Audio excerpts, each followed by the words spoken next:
Hello, and welcome to all of you joining us on LinkedIn or YouTube.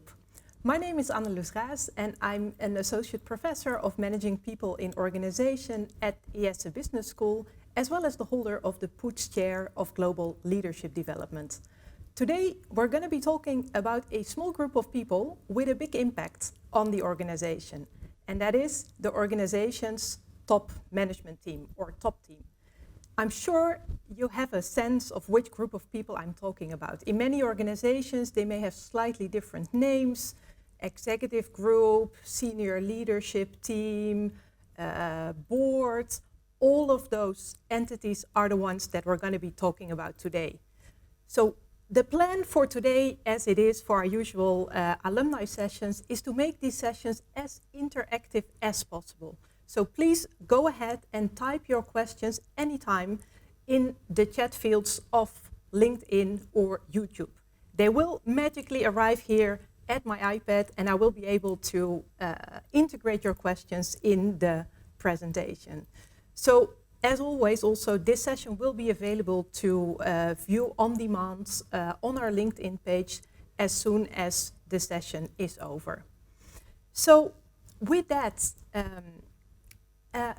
I guess there's a few things that make the current situation particularly interesting for top management teams. As we all know, we're still very much into the COVID crisis. Depending on where you are in the world, you may be at slightly different phases of thinking about how normal your life is. I'm based here in Barcelona, in Europe. We are in the middle of the second wave of contagion, so organizations are very much pulling out contingency plans, emergency procedures, all of that. If you're in Asia, maybe your life is more or less normal again, as it is in many countries. If you're in the US, you're probably also still in the middle of it, as in many other countries. Wherever you are, and whatever is the specific situation that you're facing, I think what we have seen in the past months is that this is not a crisis that we overcome very fastly. Maybe in the beginning we had hoped that with a few months things would be over and we could go back to normal again. But as it looks now, this is a situation where for the long term we will need to be thinking and facing an organizational context that is going to look different as it was looking before. And that is where exactly, I guess, the two roles of a top team are coming together. Because as a top management team, you have both an operational but also a strategic responsibility. And I can imagine that many of you in the past months have been very much into this operational crisis mode type of thinking and decision making. But what we see now more and more, given how long it takes, given the fundamental changes that are happening in the context, we see that more and more as a top management team, you should be fully back into strategic modus of decision making. And if you've never been away, I would say that's even better. So there's three questions that I would like to address with you today.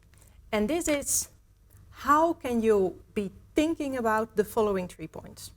And I would say at the end of this session, I hope to have given you a bit more input on each of these 3 themes. So how, as a top team, can you get the information that you do not know, in fact you're missing? Second, how can you keep your organization energized for the long haul? And third, how can you invest in the teamness of your top management team? This is in fact a topic which has captured my interest since a long time. I started doing research on top management teams probably over 15 years ago, I guess. And I was right away caught by this idea that a top management team is often called a team, or whatever term in fact you happen to be using. But then in reality, from what I learned during my early interviews with members of those teams, they often said, a team, I mean, we're great people here, but we're hardly ever a team. And that's what I found fascinating, because in fact we often say that we need a team if the work is too complex, or if it is too much, or if it's too diversified to be doing with one single individual. And that would seem to be the case particularly at the top of organizations, or even at any mid-level organizations where you still may have top teams with strategic responsibilities. So this is always a question that has fascinated me quite a bit, and I think the implications of whether or not a top team is more or less of a team or not is more than ever very, very apparent. In a way, I would even say it's a little bit like you reap what you have sown earlier in terms of your investment in the team. This reminds me of an early research also that I have been doing on the crews of nuclear power plants. So these were the type of teams that rarely face a crisis. But if they face a crisis, the results would be disastrous, basically. So they invested a lot of time in training and going through simulations. And what we saw when studying these nuclear power plants management teams is basically that when circumstances were normal, that is, when there was no crisis, there was hardly a difference between the teams. But when kind of crisis hit, this was when you started seeing differences between those teams that had invested in their interpersonal relationships and in the way they processed as a team. So with that, let's right away get to the first topic. How can you get the information that you do not know you are missing? As a top management team, you're a little bit like a data center, I would say, both for hard data that come to you through organizational systems, through your procedures, through your formal control mechanisms, through your auditing, etc., but also importantly through the softer channels. You talk a lot, you have these type of meetings at the coffee corner, you meet someone on the road, and many of those channels of information have been changed quite a bit. Depending on your situation, I imagine that many of you are still working from home at least part of the time, or maybe if you're not working at home, then the number of the people that you can see in your office may be slightly reduced. Maybe your whole team is working virtually. And that, of course, has great benefits. That has great advantages that all of us have been exploring and experimenting with in the past months. But what we're missing is exactly these spontaneous, non-scripted type of conversations that bring you information that you didn't know you needed, that you wouldn't even know that you're missing out, but that is nevertheless extremely relevant for you to take into account for the decisions that you are taking. So what can you do? How can you get the information that you do not know that you are missing? And I would say, some things are more complicated, that is for sure. I don't know, maybe you were someone who would every morning make a little chat with the security guards in the building where you entered, who would keep you informed, I don't know, on some of the logistics and things going on. Well, you would hardly schedule a Zoom meeting with someone like that. But nevertheless, it might be information that you're missing. So what I would basically encourage you to do is to get creative in mobilize the networks that you have, both inside the organization and outside of the organization. And I know that you're busy. I know that you have a lot to do anyway with the time you're just spending on your regular operation and doing all the things that you need to do anyway. But see if you can set aside a little bit of time every week to schedule these calls or to make your meetings more informally, to increase the chance that you're receiving the information that you otherwise would not be hearing. The other thing is obviously our virtual connectivity also provides opportunities for talking to people that otherwise maybe we wouldn't regularly bring together. Maybe you have your country managers in 20 countries and you would normally have brought them together maybe once a year or twice a year, I don't know. But now in a virtual meeting, you can easily bring them together more often. So think about the possibilities that it also gives you. That being said, you will never be able to talk to each and every single person that potentially would be relevant for you to talk with. So with that, I guess the second line of defense is to make sure that you make the most out of the windows of opportunity that you have. And for that, I would like to offer you two suggestions. The first thing is a concept which is called cognitive flexibility. And that has to do with what you see here on the screen. For those of you who are simultaneously watching the screen, what you see is a whole set of words that represent colors and that are also are colored in itself. So you see green in green, for example, but then if you move right, you see blue in red. If you want to test and practice your cognitive flexibility, this is about saying reading the words, trying not to be distracted by the color of how the word looks. It's a little tricky. And what it basically says with this simple test that you can do, it's called the Stroop test, is basically illustrating that if you are cognitively flexible, you can basically work with various options at the same time.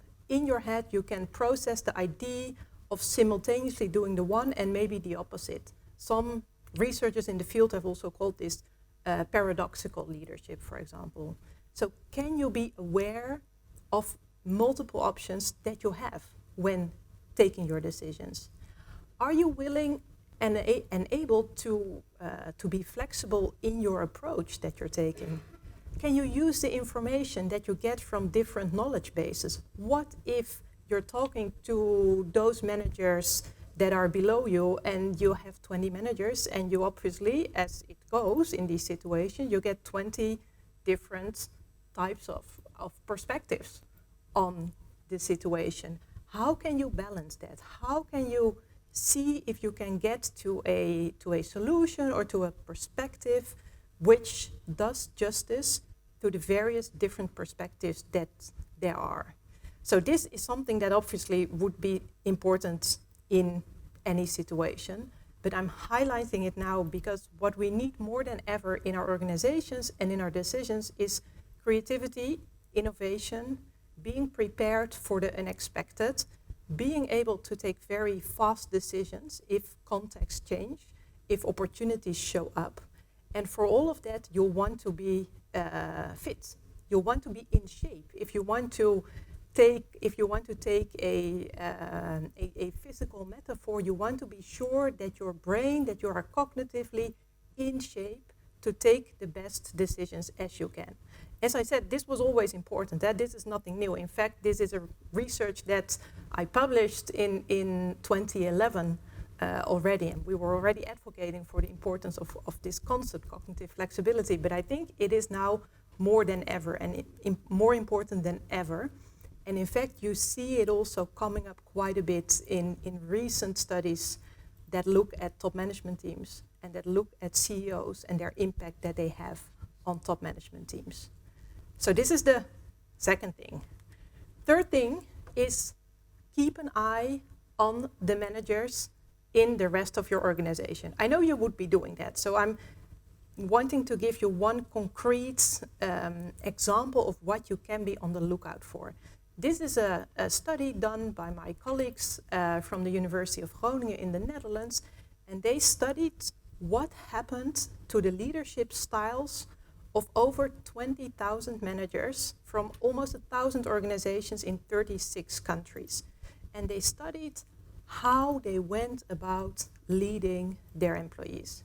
And what they concluded, in fact, is that leaders in face of a crisis, so this was the 2008 financial crisis, tend to become more directive. And what do you do if you're a more directive leader? That is basically you tend to put more emphasis on your opinion. You want your people to do exactly what you're saying that you want them to do. You may have a tendency for micromanagement, etc., etc. So This has some pros. I'm not saying that this is necessarily something that is very bad, but it can create, for example, alignment, it can create action readiness, but what it does not create is creativity and innovation. And that is what you want in many situations. Of course, I mean, businesses are very different. Industries are different. It's very different if you're watching this talk and you're thinking about your management team of, I don't know, a restaurant chain, or maybe if you're thinking from the perspective of a pharmaceutical company, right? There we see in this crisis very, very different type of context that organizations are facing. But what you see overall is that in the face of a crisis, your leaders will run the risk of becoming more directive. And in fact, this research shows that the effect lasts for 2 years. So this would just be something to be on the lookout for. Why? Because again, you want to increase your chances that you get to achieve and that you get to receive the information that you haven't known that you are missing. And by having your leadership system in the organizations to be, let's say, vitalized and to work well, this is something that will help you in achieving that. So that was the first thing. How can you be sure that you are getting the information that you don't know that you're missing? The second question or issue I would like to discuss with you today is how can you keep your organization energized for the long haul? Now that we know this is not a matter of a few months, this is a matter of, I don't know, I wouldn't even dare to make a prediction about that, but it is clear that the context of our society, of our countries, looks different from how it looked before and from likely how it will look later on. Chances are also that in your organization, you have been in one way or the other in a type of crisis mode. This is, of course, perfectly possible, and I hope for you that you've achieved, that you've experienced that. I mean, people can mobilize a lot of energy and enthusiasm when it comes to reacting to unexpected possibilities, being creative. But the question is, now what? You've mobilized all that energy, you have worked towards all those new ideas, new opportunities, you've been firefighting for the whole time, and chances are that your people are exhausted. However, things are not finished. So what do you do? And this is an area of research that I recently got interested in, and that is called the topic of organizational energy. Now, I am aware that the graph here on the screen may look a little bit complicated at first sight, so let me walk you through it. I guess what we see here is that the topic of organizational energy is something that has come in focus more and more over time.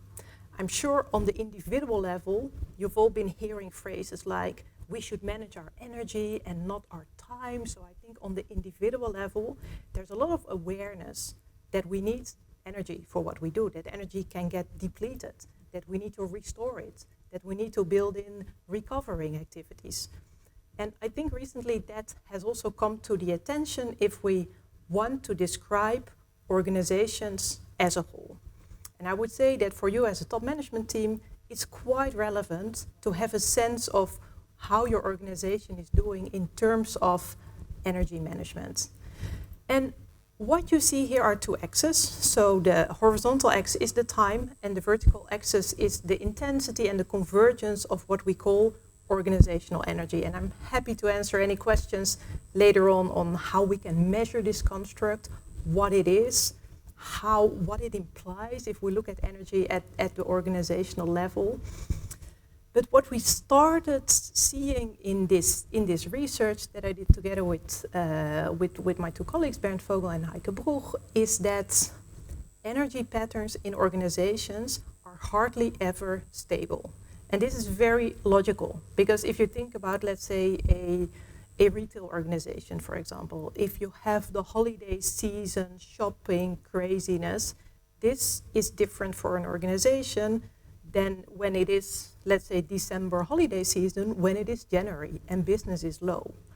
So we see that based on the task cycle, based on important milestones and deadlines in the year, the energy levels of the people in your organization, the collective enthusiasm, the collective excitement, the collective drive for action will not be stable. It will change over time. And how does it change? This was the topic of our research. We wanted to see whether there are predictable patterns in how organizations mobilize and maintain their levels of energy. And what you see here are roughly 3 patterns, which we gave 3 different names. The one is overheating, that is the one with the dashed line. You see the dashed line going up, then peaking, and then going down again. That would be overheating without sufficient recovery. And that's in kind of, let's say, colloquial use. People have already used the word organizational burnout for that. And that's what you don't want for your organization. Obviously, you want your people to be ready, to mobilize, but you don't want the energy at a certain moment to go down too much again. 2 other patterns that we have seen.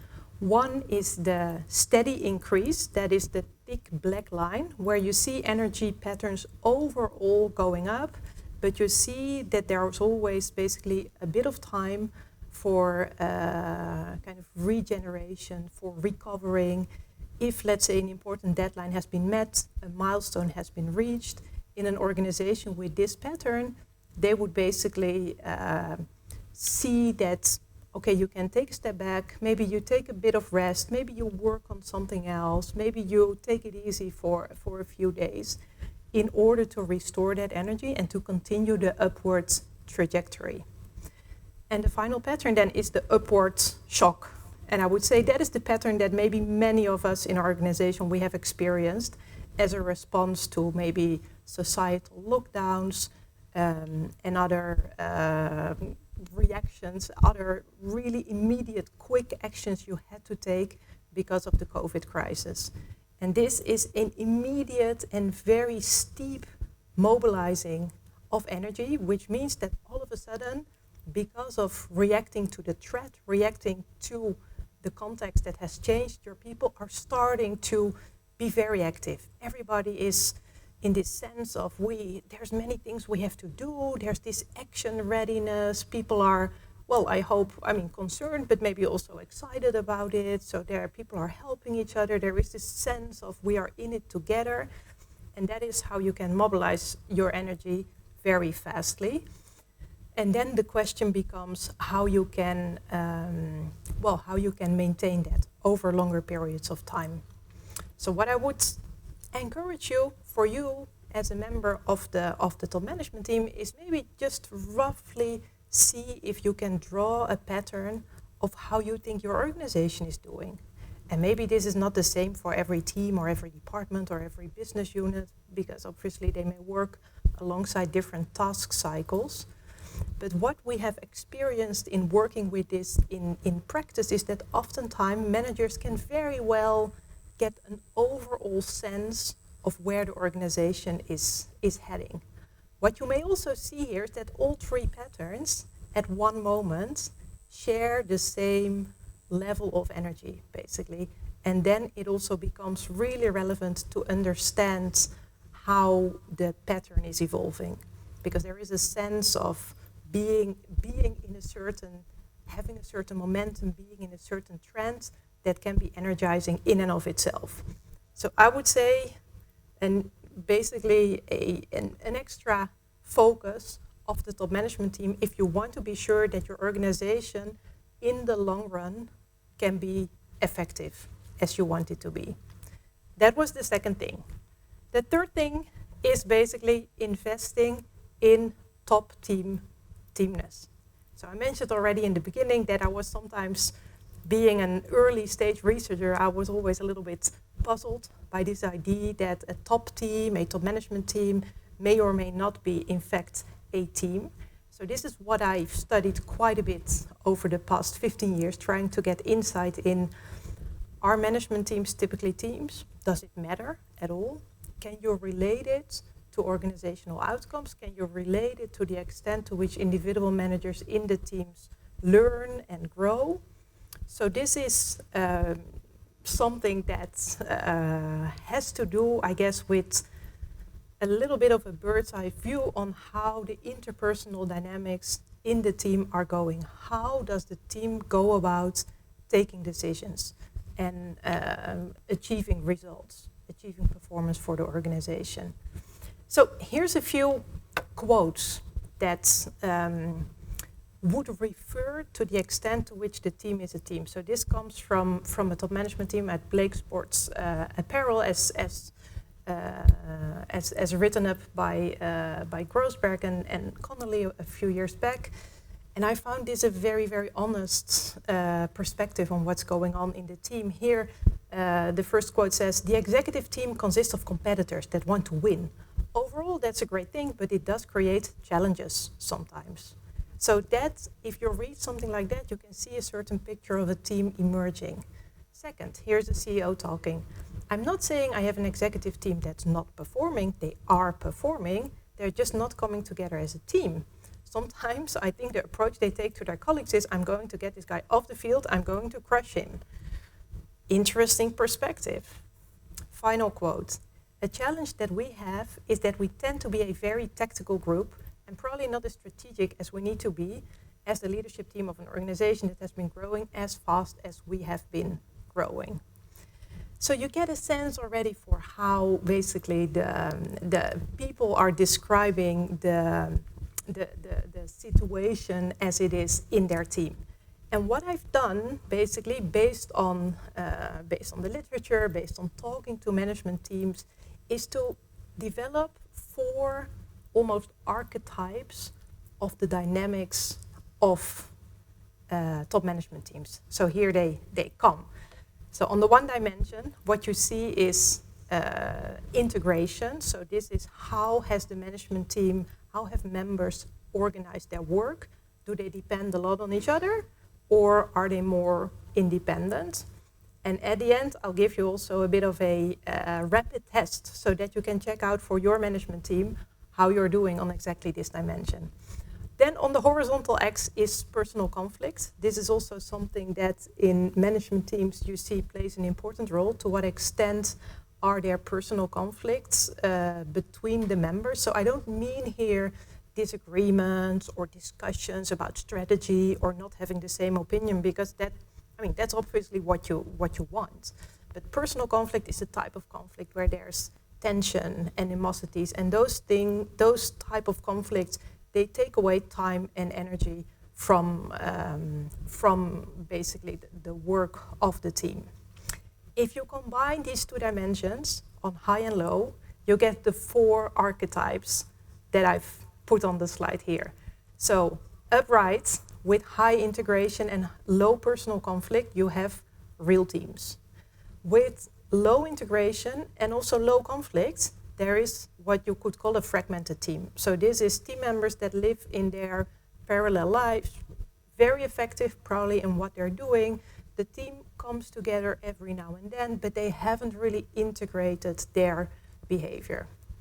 Then teams that have low integration but high conflict, those is what I called the fight club. So they don't really have a lot to do with each other work-wise, but if they come together, they do spend their time on conflict and on interpersonal disagreements. Then finally, and this is also where I think maybe the team with the quotes that I've shown you on the prior slide would fall, is what I've called the tough guys. And I guess we could also say tough girls here in principle, right? So this would be the type of teams that have a very high integration. So they have a lot of interdependencies in their work, but they also have a high personal conflict. So this is a little bit of the work hard, play hard type of culture. So if you're working in a management team, maybe you can see for yourself already where you would fall. If I'm doing this in a setting where I in fact have participants in the room rather than having all of you in the screen, there's always, with each type that I am explaining, there is, one or a few that are recognizing the type and that are basically can fill in um, each of these boxes with examples of management teams where they function in. It's also not static, of course. This is something where maybe at some point, maybe you're a very entrepreneurial organization and you're very much like a real team, you're in it together. But over time, when you grow, when things become more complicated, you become more of a tough guys type of team. Or vice versa. Maybe you had always been a very fragmented team where people did their own things, but in a time of, well, crisis, maybe the COVID crisis as we have it, you've really grown together and you've started integrating your work. So I would say analyzing your interpersonal dynamics as a team matters for two reasons. One reason is because the way you interact and the way you process information in your data center that you are as a TMT matters for the decisions that you are taking. And in fact, there's quite a bit of evidence that say the more integration you have and the less conflict you have, the better your chances of taking good strategic decisions. But second is a phenomenon which I call what happens in the boardroom does not stay in the boardroom. We often say that for individual managers that we are a role model for our people. We look up to this person as a role model for others. But I think this is definitely also something that goes for the team as a whole. As much as you would hope or you would think or you would expect that, in fact, the type of discussions that you have inside the boardroom or the way you interact among each other through email or through conversations that you have is maybe not visible in the organization, people tend to know it. Maybe every now and then you have someone in the board for you to give a presentation or to update you on something. These people see you directly in your interaction and in the way you deal with each other. And there's many different channels through which people in the organization, in fact, know how things are going at the top and in the top team. And this is where I would say, as top managers, we have a responsibility for ourselves, for making the best strategic decisions, but also in showing the example to others. And this goes even more because in many of our organizations now, we are all about team players. I've hardly ever seen a job advertisement where someone doesn't need to be a team player. Our organizations are becoming more agile. They're becoming more decentralized. We're working more and more in teams. And the best source, basically, for people to be inspired and to start working together and creating the synergies that you hope to reap from your teams are to give the best example yourself. So what happens in the boardroom definitely does not stay in the boardroom. And if you want to do, let's say, a rapid test yourself, I was thinking about it because we're all into rapid testing now also. This is a questionnaire that was developed by Don Hemrick a while ago already to basically diagnose your own team.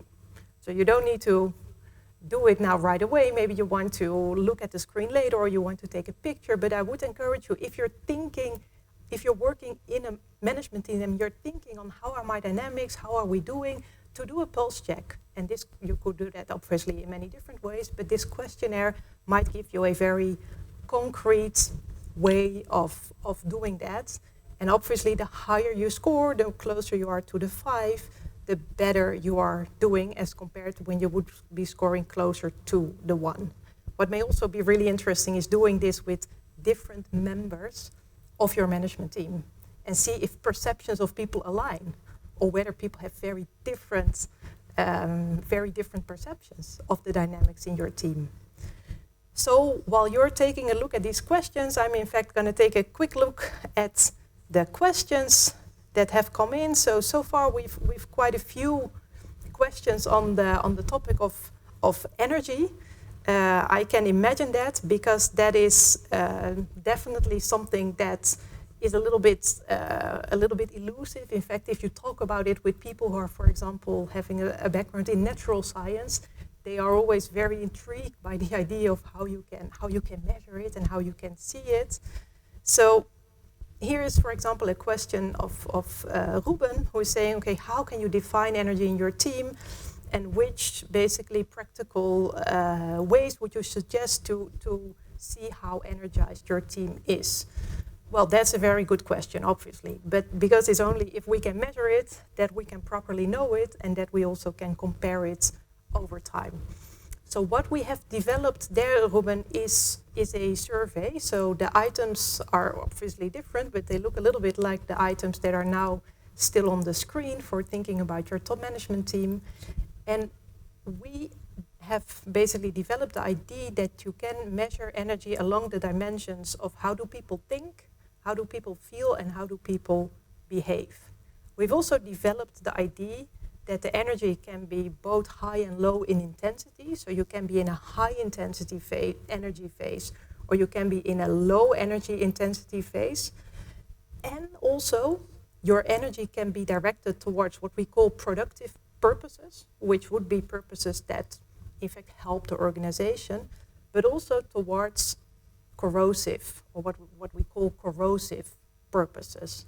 And there we say, interestingly, this is very much a work in progress, but I'm now trying to find out if in fact the way in which the top management team behaves in terms of integration and in terms of cohesion also is reflected in the end in the climate of energy in the organization as a whole. So that would be the question on defining energy. How can you see it? And then also along the line of what Ruben said, which practical measures would you suggest? Also Alexander is making a similar comment, seeing how can we keep an organization at the highest level of energy without overstressing and maybe without getting into this trap of driving your organization through a burnout, which we do not want. And I would probably say, even though, I mean, this is a work in progress, as I mentioned, is that you do that by organizing for mini regeneration phases, by realizing that if you want to be effective in terms of high energy in the long run, you need to very, very cleverly balance out the intensity of work with the intensity of restoration and regeneration. And I had to think a little bit on the line of this question when I was watching this weekend Rafael Nadal winning the Roland Garros Championship for the 13th time, and then this being his 20th overall Grand Slam title. And I was wondering a little bit along the line of what you're wondering now for energy, Alexander. How does he do it? How can you continue to be so successful and so high in energy for a long time? I mean, obviously, I know that for an individual sportsman, we're talking about a very different level of energy than when you're talking about energy in your organization. But I think it's definitely something that in the coming years we'll be seeing quite a bit of research on in thinking about how we can achieve that. The one thing is to mobilize and to get to that level of high energy, but then the question is how can you stay there? And that is certainly something that is not as easy as it sounds. Maybe it sounds like a luxury situation, but I think it requires very, very careful management from the top, also a bit of role modeling probably, to make sure that that stays at a healthy, high level of energy over time. So with that, basically, we have discussed three main things. We have discussed how, as a top management team, you can get the information that you do not know you're missing, how you can keep your organization energized for the long haul, and we have seen that it pays off in terms of your strategic decision and your organizational performance to have a management team that functions as a team, because with that you're basically creating a ripple effect in the organization as a whole, and you're a role model for how you want your organization to look like. So this Building Forward series does continue next week with another very exciting session with my colleagues Professor José Luis Nueño and Professor Inigo Gallo. This session, in fact, will be in Spanish next Tuesday, October 20th at 7 p.m. in our Spanish time. So also remember that today's session will again be available on demand on your LinkedIn page for those of you that obviously were not here and you couldn't look at it live, as well as through our YouTube channel for our alumni and the greater IESE community to watch at any time and share. Also, let me add to that a personal note. If you have any ideas or suggestions or you're willing to participate, what I shared with you today is very much an ongoing research endeavor, and I'm always happy to discuss more, to answer your questions. You are always welcome to participate in a study, and I would also look forward to see your further reaction with that. So thanks for tuning in, and take very good care of yourself. Thank you.